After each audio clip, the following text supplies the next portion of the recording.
Assalamualaikum warahmatullahi wabarakatuh. Alhamdulillahilladzi wa kafa, wassalatu wassalamu ala rasulil mustafa wa ala alihi wa ashabihi wa mawala. Ashhadu an la ilaha illallah wahdahu la syarikalah, wa ashhadu anna muhammadan abduhu wa rasuluh. Allahumma salli ala sayyidina Muhammad wa ala alihi wa ashabihi ajma'in, amma ba'd. Pemirsa TV One yang mudah-mudahan kita semua insyaallah dirahmati dan dimuliakan oleh Allah Subhanahu wa taala. Suatu ketika Rasulullah sallallahu alaihi wasallam mengadakan Isra Mi'raj, Nabi sallallahu alaihi wasallam saat itu didampingi oleh malaikat Jibril. Kemudian beliau melihat ada sosok nenek-nenek yang kelihatannya nampak seolah-olah muda. Karena nenek itu habis didandanin, habis di make upin lah. Maka ketika itu Nabi SAW bertanya kepada Jibril, "Ya Jibril, perumpamaan apa ini wahai Jibril? Kok ada nenek-nenek yang sudah sangat tua renta, akan tetapi nampak seolah-olah muda?" Maka Jibril berkata, "Ya Muhammad, itu adalah perumpamaan dunia yang sebenarnya sudah sangat tua renta namun nampak seolah-olah muda." Maka pemirsa TV One yang dirahmati dan dimuliakan oleh Allah Subhanahu wa taala, bumi yang kita injak ini, alam semesta ini itu sudah sangat-sangat tua. Berapa sih umur bumi yang kita injak ini? Menurut Profesor Dr. Hari Harjono, salah satu ahli geologi, beliau berkata bahwa umur bumi jika diukur dari umur batu itu sekitar 4,7 miliar tahun yang lalu. Itu umur bumi yang kita injak. Sedangkan umur alam semesta diperkirakan 13 miliar tahun yang lalu. Ini perkiraan. Akan tapi itu berarti bahwa umur bumi ini sudah sangat tua, sudah sangat renta, namun nampak seolah-olah muda. Kenapa? Karena mungkin dengan kecanggihan-kecanggihan teknologi, dengan bangunan-bangunan yang tinggi, dengan kemewahan-kemewahan, kemegahan-kemegahan yang nampak di dunia ini, sehingga nampak seolah-olah muda. Pemirsa TV One yang dirahmati dan dimuliakan oleh Allah Subhanahu wa taala. Kalau melihat dalam Al-Qur'an, Allah Subhanahu wa taala berfirman, "A'udzubillahi minasyaitonirrajim. Awalam yarul ladzina kafaru annas samawati wal arda kanata ratkan fafataqnahuma wa ja'alna minal ma'i kulla syai'in hayyin afala yu'minun." Surah Al-Anbiya ayat 33.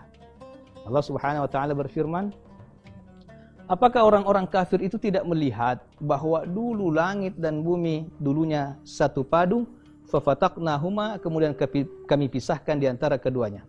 Wa ja'alna minal ma'i kulla syai'in hayyin afala yu'minun. Kami ciptakan dari air segala sesuatu yang hidup, apakah mereka tidak beriman kepada Allah?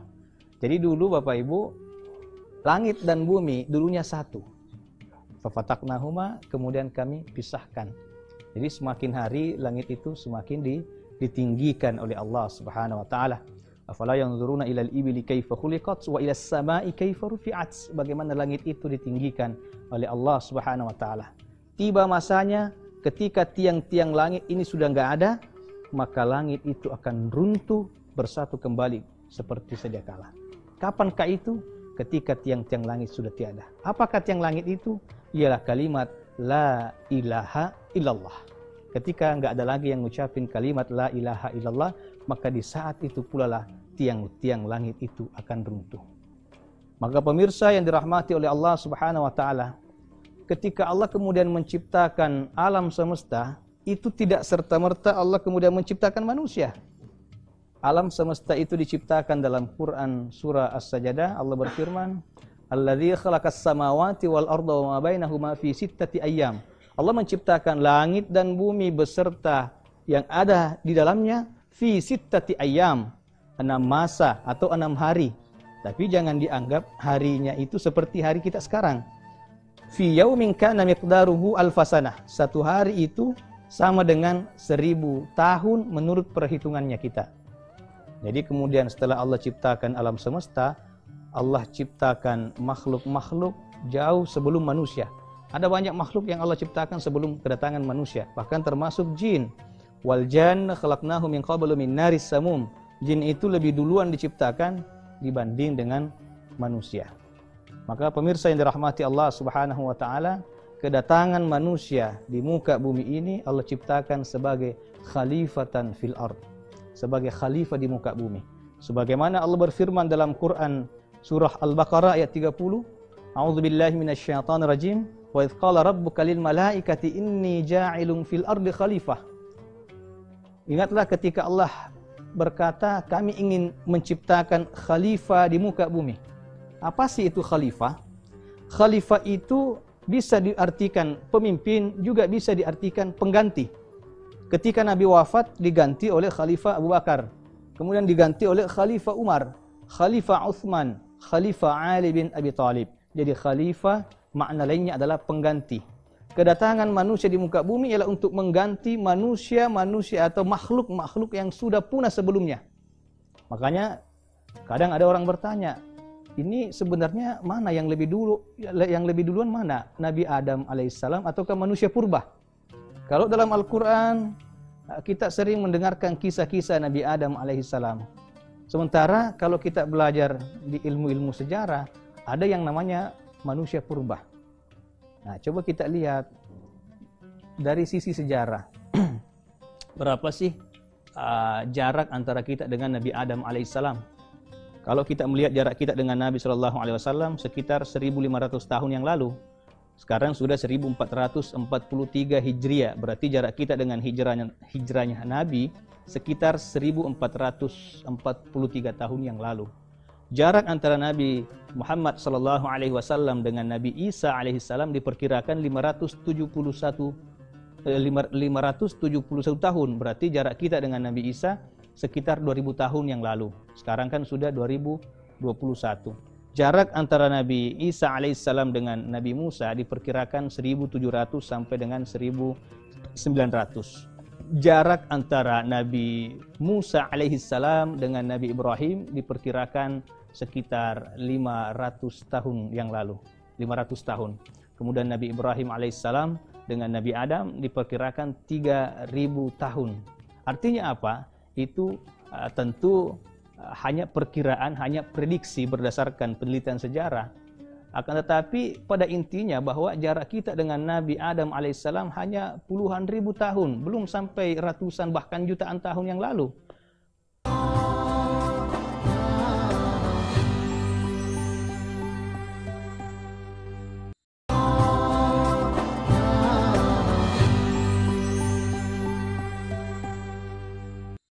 Syekh Allama Tabatabai berkata bahwa jarak antara kita dengan Nabi Adam tidak lebih dari 7.000 tahun.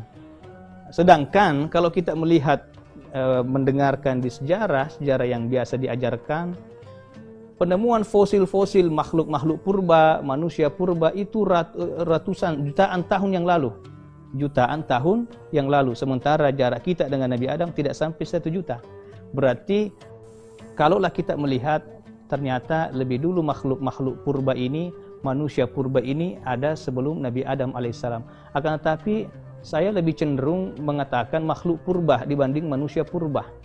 Kalau ini hipotesis, ini kesimpulan sementara saya bahwa sebelum Nabi Adam diciptakan itu ada makhluk yang Allah ciptakan menyerupai manusia, tapi bukan manusia. Makhluk yang menyerupai manusia, tapi bukan manusia. Begitu kedatangan Nabi Adam alaihissalam sebagai khalifah mengganti makhluk-makhluk yang telah ada sebelumnya, dan kemudian Allah punahkan beberapa makhluk yang ada sebelumnya seperti dinosaurus dan lain sebagainya. Tapi itu bukan hal yang terpenting. Yang terpenting sebetulnya adalah bagaimana manusia itu mengemban amanah sebaik-baiknya sebagai khalifatan fil ard, sebagai pengelola di muka bumi, memimpin kehidupan yang ada di muka bumi dengan sebaik-baiknya. Karena ini adalah amanah yang diberikan oleh Allah Subhanahu wa taala. Pemirsa TV One yang dirahmati dan dimuliakan oleh Allah Subhanahu wa taala.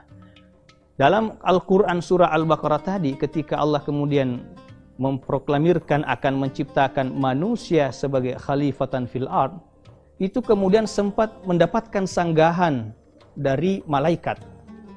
Malaikat kemudian berkata, "Ataj'alu fiha may yufsidu fiha wa yasfikud dima."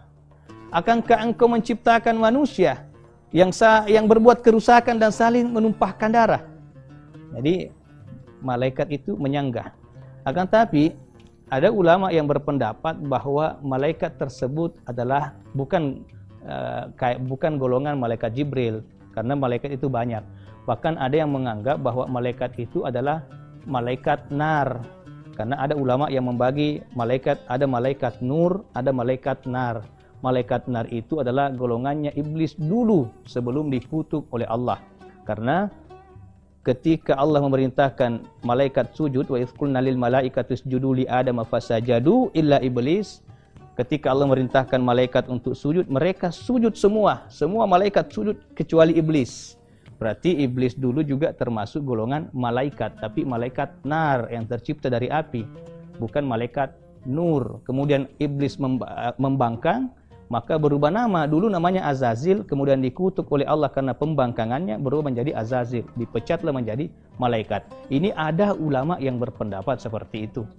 Maka kemudian malaikat itu bahkan memproklamirkan dirinya, wa nahnu nusabbihu bihamdika wa nuqaddisu lak.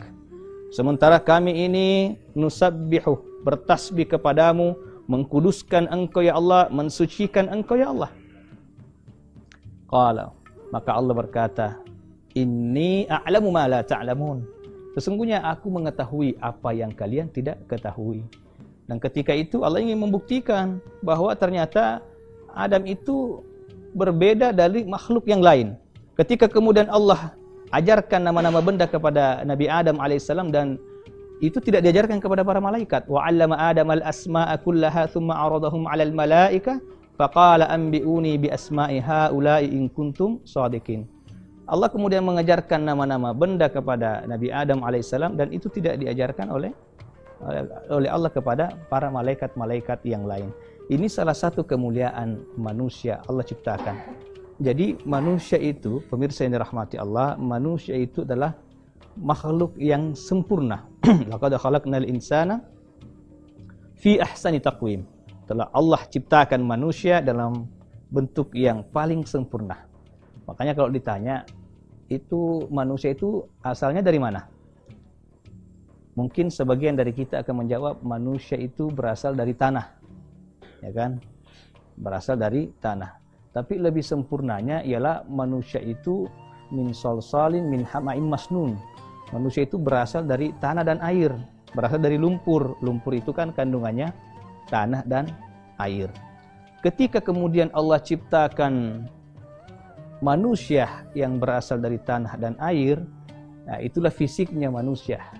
Ketika Allah pertama kali membentuk fisiknya manusia. Jadi dalam tubuh kita, pemirsa, itu ada unsur tanah, ada unsur air, angin, dan api.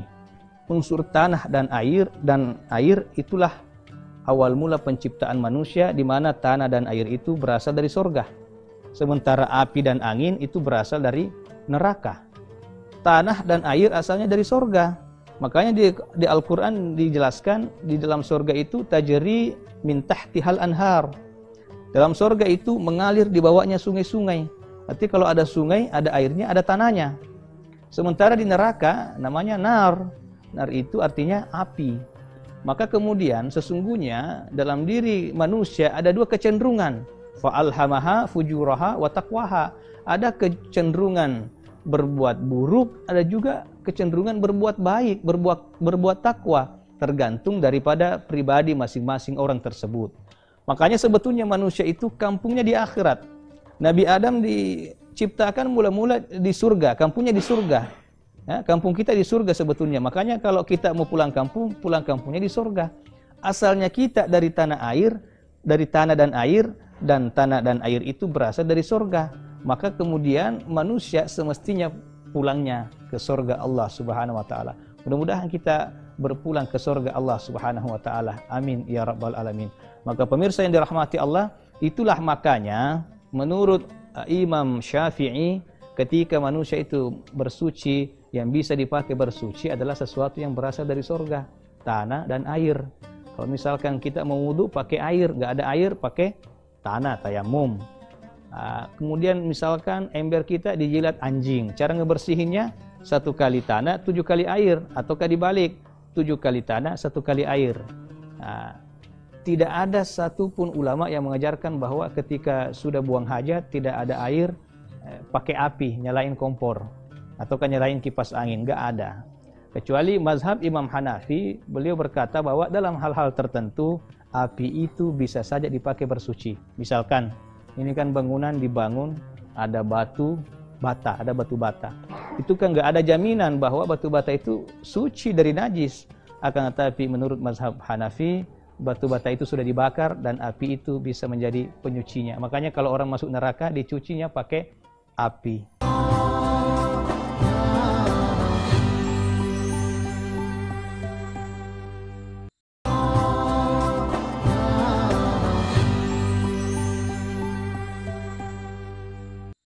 Maka pemirsa yang dirahmati Allah, ketika Nabi Adam alaihissalam diciptakan tadi dari tanah, kemudian Nabi Adam alaihissalam diangin-anginkan di dalam surga selama 40 tahun.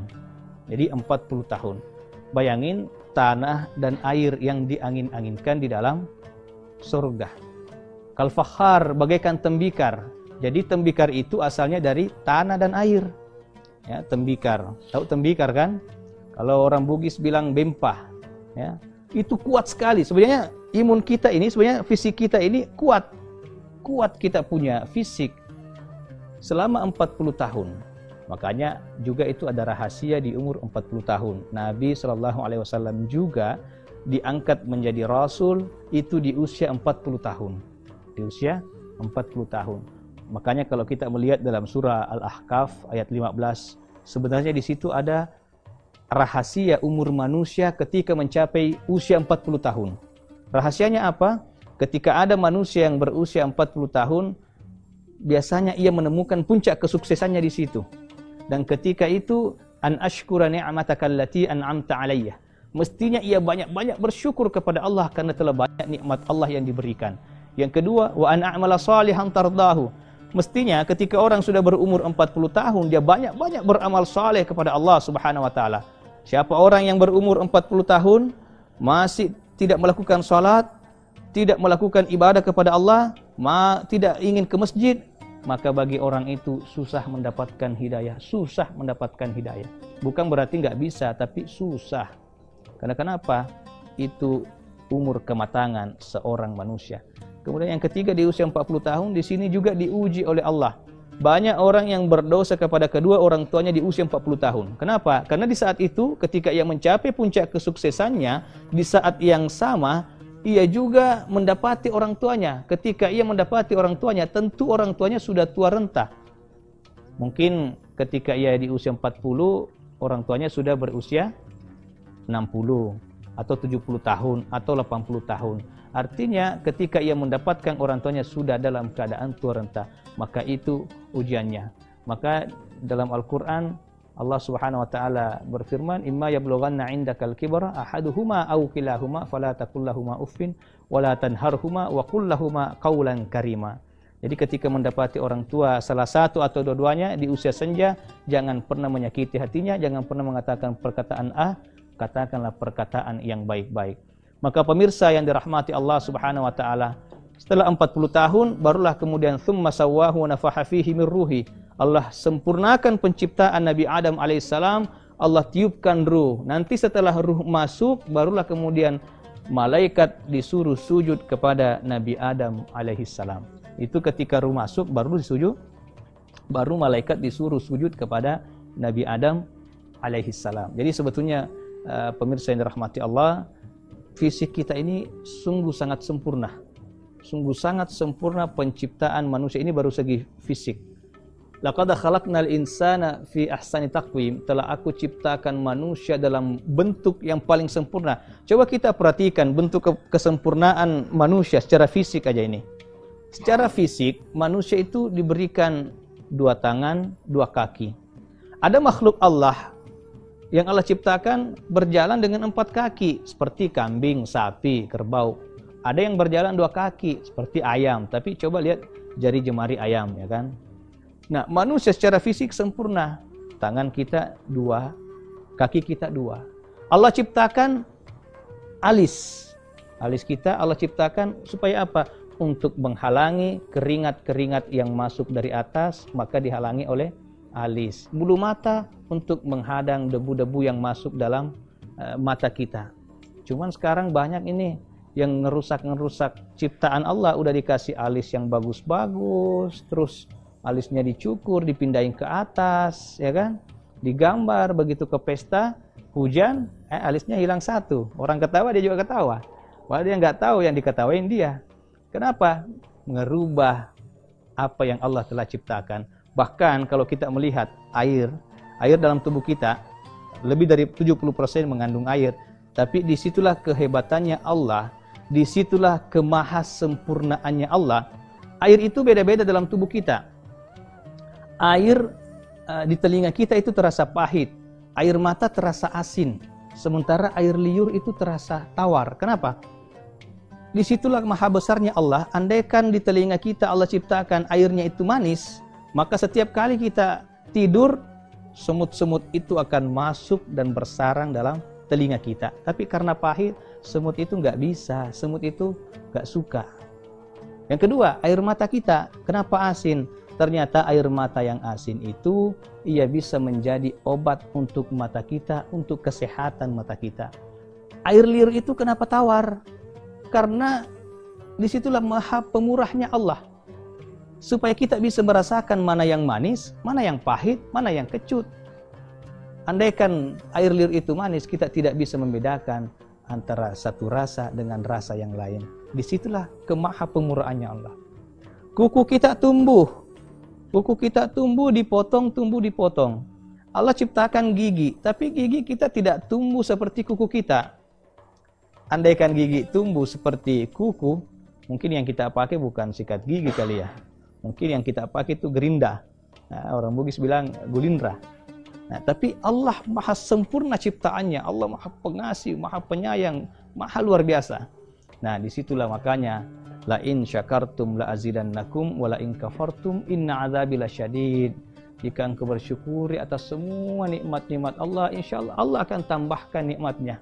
Jika kita bersyukur kepada Allah, Allah akan tambahkan nikmatnya. Dikasih rezeki, disyukuri, insyaallah ditambah. Dikasih mobil, disyukuri, insyaallah ditambah. Dikasih anak, disyukuri, insyaallah ditambah. Dikasih istri, disyukuri, insyaallah jangan ditambah. Istrinya ditambah rezekinya, amin.